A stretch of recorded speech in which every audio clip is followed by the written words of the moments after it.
Cake খেতে পছন্দ করে না এরকম মানুষ হয়তো দুনিয়াতে একটাও পাওয়া যাবে না। আর আমিও তার ভিতরে একজন ছিলাম। কিন্তু আমার কেক খাওয়ার থেকে কেক বানানোর প্রতি আগ্রহটা অনেক বেশি ছিল।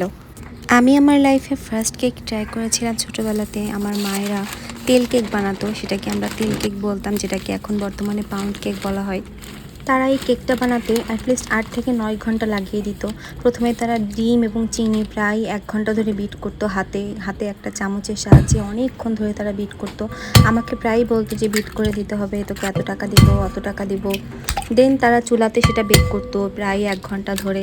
তারপরেও জিনিসটা পুড়ে যেত বা ঠিক মতো হতো না, কারণ এখনকার মতো কেক বানানোর জিনিসগুলো তখন অ্যাভেলেবেল ছিল না। লাইক আমরা ওভেনে কেক বানাই, দেন আমরা ইলেকট্রিক হ্যান্ড বিটার ব্যবহার করি এবং আমাদের হাতের কাছে প্রায় সব কিছুই থাকে। তখন তারা এত সুযোগ সুবিধা পায় নাই কেক বানানোর জন্য, তো তারা নিজেদের মতো করেই বানিয়ে ফেলতো। এবং যদি কেকটা পুড়ে যেত তারা হতাশ হয়ে যেত, আর যদি কেকটা কোনোভাবে ভালো হয়ে যেত বা ঠিকঠাকভাবে বেক হতো তারা খুশিতে আত্মহারা হয়ে যেত। আজকে হঠাৎ কেক বানাতে বানাতে আমার সেই দিনগুলোর কথা মনে পড়ে গেল। আমি বেসিক্যালি কেক বানানো শিখেছি ইউটিউব দেখে এবং বিভিন্ন আপুদের রেসিপি ফলো করে এবং বাসায় বানিয়ে। এবং একটা সময় কেক বানানোর প্রতি আমার এতটা অবসেশন কাজ করতো যে আমি কেক বানানোর যত জিনিসপত্র ছিল সব কিছু কিনে নিয়ে আসতাম এবং এভরিডে কোনো না কোনো কেক বেক করতাম। মাঝখানে অনেকগুলো দিন কেটে গেছে এবং লাইফে অনেক আপস অ্যান্ড ডাউনস এসেছে এবং তার ভিতরে এই অবসেশনটা আর রাখা হয়ে ওঠেনি। তো মাঝে মাঝে এখনও কেক বানাই, যদি ফ্যামিলি খুব বেশি জোরাজুরি করে যে কেক লাগবে, একটা কেক বানিয়ে দে।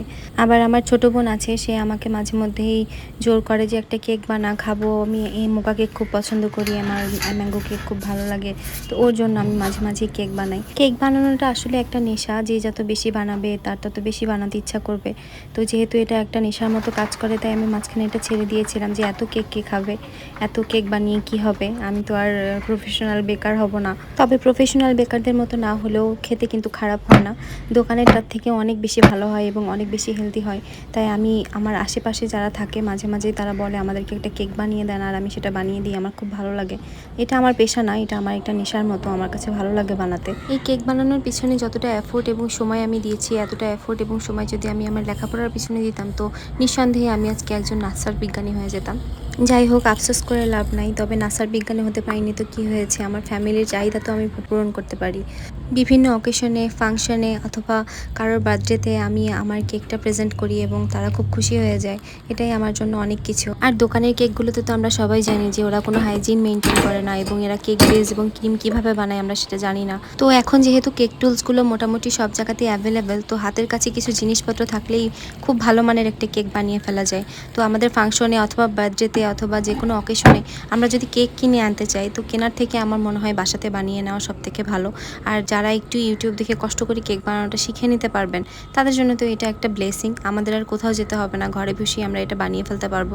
আমার কাছে কখনো মনে হয় না যে ঘরে বানিয়ে খাওয়ার জন্য প্রফেশনাল ওয়েতে কেক বেকিং শেখার কোনো প্রয়োজন আছে, এবং বাসায় বানিয়ে খাওয়ার জন্য যে একদম পারফেক্টই হতে হবে এমন কোনো কথা নেই। আজকে আমি যে কেকটা বেক করেছি এটা সিম্পল ভ্যানিলা কেক এবং আমি জাস্ট ক্রিমের ভিতরে একটু ম্যাঙ্গো অ্যাড করে দিয়েছি, দ্যাটস ইট। পার্সোনালি আমার চকলেট কেক খুব পছন্দ, আমি ভীষণই চকলেট পছন্দ করি। একটা সময় আমার মনে হতো আমার চকলেট পছন্দ না, বাট কেন জানি এখন আমার চকলেট খুবই ভালো লাগে এবং চকলেট কেকও আমার অনেক ভালো লাগে। তো যেহেতু আমি ডায়েটে থাকি প্রায় বেশিরভাগ সময়ই, তো আমার এই কেকটা খাওয়া হয়ে ওঠে না। আর আমি যেহেতু একদমই সুগার খাই না, তো কেকটা আমার মোটামুটি খাওয়াই হয় না। তো যদি কখনো আমি কেক খাই তো আমি সুগার ফ্রি কেকই বানিয়ে খাবো চকলেট দিয়ে। আর এটা যেহেতু আমি আমার আপির জন্য বানাচ্ছি, তাই আমি আজকে ট্রাই করবো একটু নিউ ওয়েতে। এই ম্যাঙ্গোটা আমি অ্যাড করে দিলাম, নিশ্চয়ই তার অনেক ভালো লাগবে, কারণ ম্যাঙ্গোটা কেকের ভিতরে একটা আলাদাই ফ্লেভার অ্যাড করে। কেকটা মোটামুটি বানাতে জানলেও আমি খুব বেশি ভালো ডেকোরেশন জানি না, তা মোটামুটি নিজের পছন্দ মতো একটা ডেকোরেশন করে ফেলেছি। তো বাসার লোকই তো খাবে, আমার আপি খাবে, সেই জন্য। আর ম্যাঙ্গো যেহেতু আমার খুবই পছন্দ, ম্যাঙ্গো দিয়ে বানানো যে কোনো জিনিসই আমার খুবই পছন্দ। তো এই ম্যাঙ্গো কেকটা দেখি আমার খেতে ইচ্ছা করছে, বাট আমি তো খেতে পারবো না, আমার আপি খেয়ে বলবে এটা কেমন হয়েছে। আর যারা এটা বাসায় ট্রাই করতে চান, আমি ইনগ্রিডিয়েন্টসগুলো নিচে লিখে দিব, সেভাবে বানালে ইনশাল্লাহ পারফেক্ট হবে।